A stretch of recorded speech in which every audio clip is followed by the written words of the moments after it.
Ladies and gentlemen, I have some bad news for you today because we're going to start off with one of the best credit cards, and I actually am preying on its downfall, and that is the Venture X.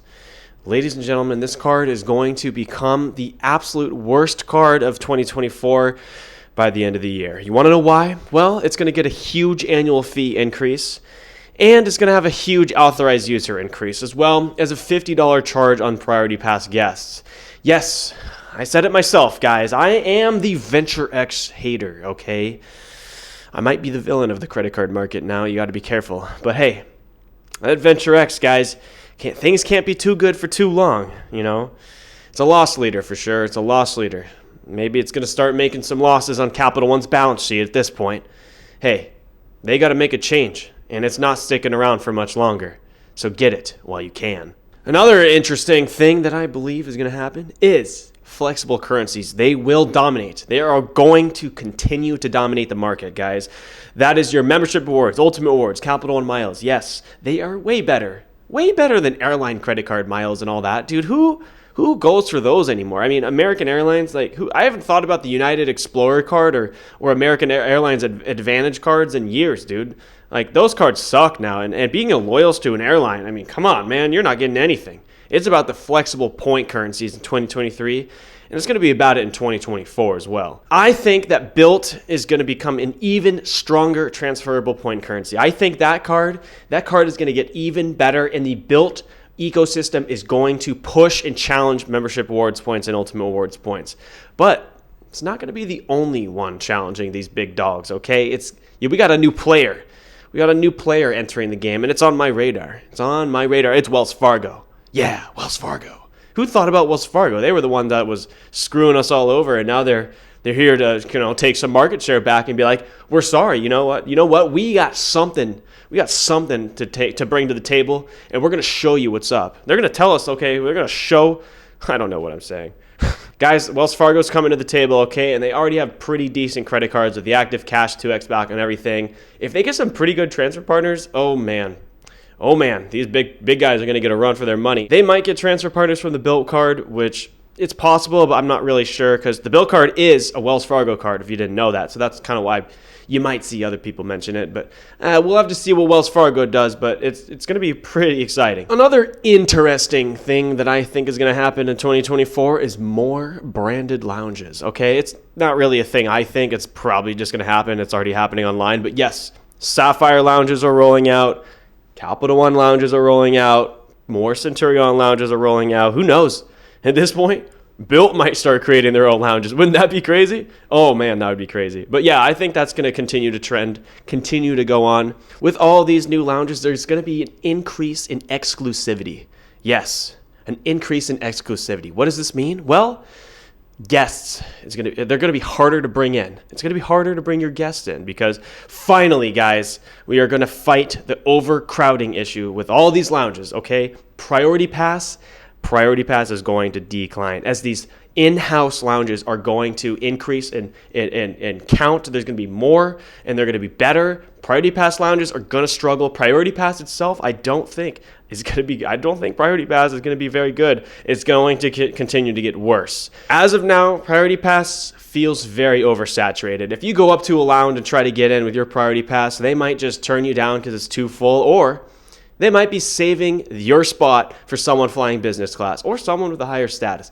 Who knows? But if you just try to go to some generic lounge like a Swissport lounge or something else like that, there's a good chance you're going to get denied with Priority Pass. And that's why I think these in-house lounges are going to continue to dominate. They're going to be more of them, and they're going to be better. But along with this, there's going to be some pretty crazy changes, okay? There's going to be a higher authorized user fee. Yes, especially on the Venture X, okay? Higher authorized user fees. You're no longer going to be able to just get a freaking card with a Priority Pass and get an authorized user on there and then bring another guest. I mean, slowly but surely, the Venture X started with unlimited guests. You can bring as many as you want. And now, even for your authorized users, now you can only do two guests per authorized user card, and I think that's even going to get reduced further to 0, and you have to pay $50 to bring a guest now. I actually hope that happens because What's all these guests allowed? They shouldn't be allowed to join. I mean, I'm the one paying the annual fee on the card. I want to be able to get in and not get turned down,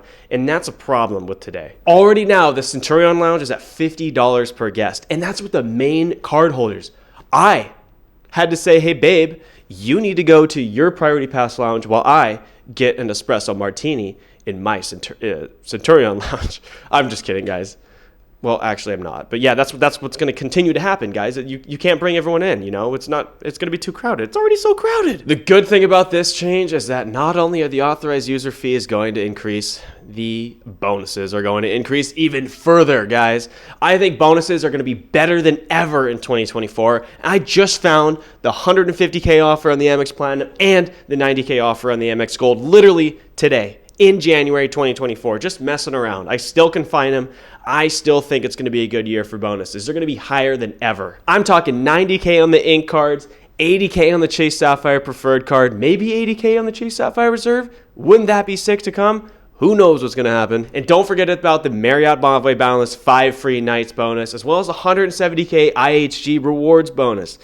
Those are good bonuses that are going to come back, and just more of these are going to be there. I do think, however, okay, there is a limit to how high this goes. While there's going to be some pretty good bonuses, I just don't think that 100K Chase Sapphire Preferred and Chase Sapphire Reserves are going to come back. I don't think that those really, really rare bonuses, yeah, that ain't coming back.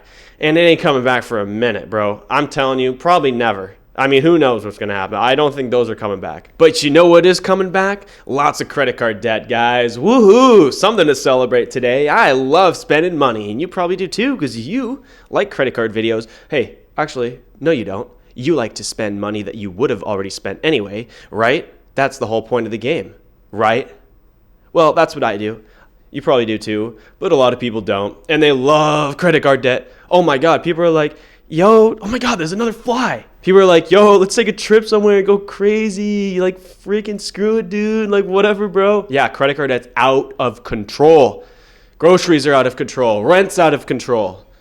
God, everything's out of control, including credit card debt. And it's into trillions, I think. Trillions. But yes, I think that's going to continue to go up. And you know what's going to go up with that? Unfortunately, guys, this makes me think. It might make you think too, but benefits. Credit card benefits are going to get even better. Credit card bonuses are going to get better. Credit card points are going to get stronger. Everything's going to get better about the rewards of credit card game. The game is better than ever right now, and debt is higher than ever right now. Do those two correlate? I don't know, man. Is someone paying for the whole game? I don't know, man. Makes you wonder what the whole game is about, but hey, I'm playing it. Don't hate the player, hate the game.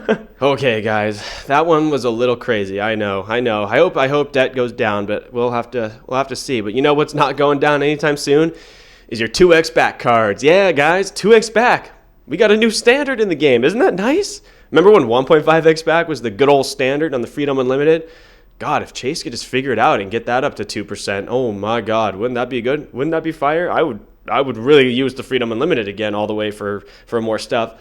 I think 2x back, and most of you guys think, that 2x back is your new floor for standard everyday earner, minimum, everyday everything kind of cards. 2x or 2% back. Yes. We got the Wells Fargo Active Cash, SoFi credit card, Fidelity credit card, Double Cash, the OG 2x back, Citi Double Cash. What else we got? The PayPal card, the Blue Business Plus, Citi Double Cash? Wait, I already said that. But you know what else is going to increase and become a new standard? And it's something that's not too good.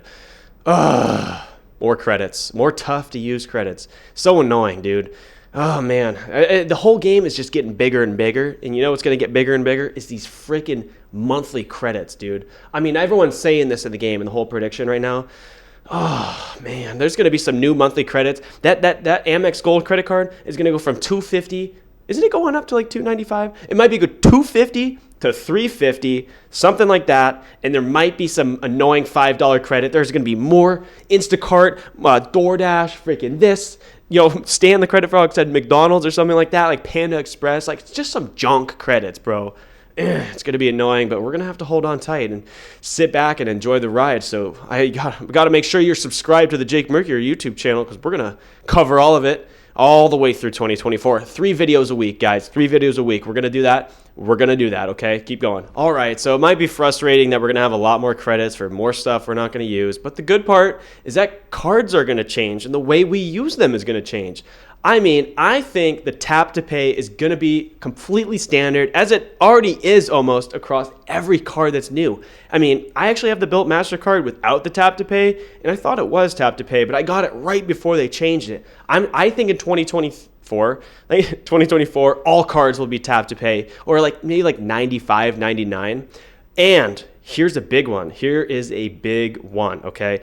Mobile wallet is going to be even more stronger, even more popular, more people leaving their wallets at home, more people using Apple Pay, and I think you're going to be rewarded for it. The US Bank Altitude Reserve is a card that rewards you for using your mobile wallet. I think it's 3x back on everything.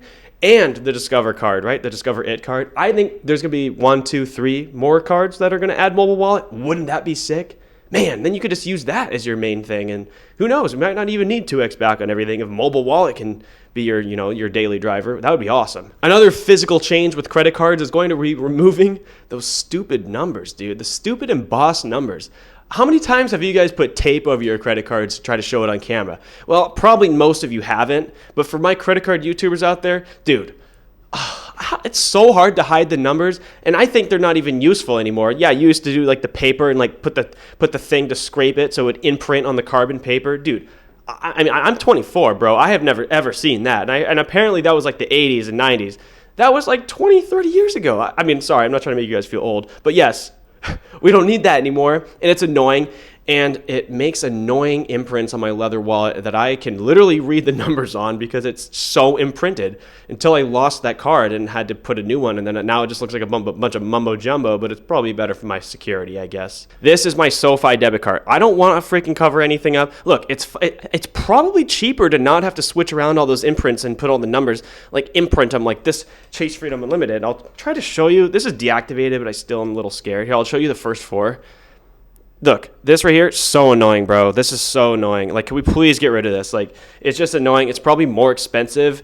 And come on, Chase, up your game. It's literally just the Freedom cards that I'm pissed about, and the Ink card. But I think that's going away. And if you don't want to go away, you don't want to leave me hanging here, hit that subscribe button or the thumbs up button. All the classic engagement things for this YouTube channel. But yeah, guys, that's all I got for today. Hope you all have a good day. If you agree with me in the comments, let me know. If you don't, also let me know. Have a good day. Bye.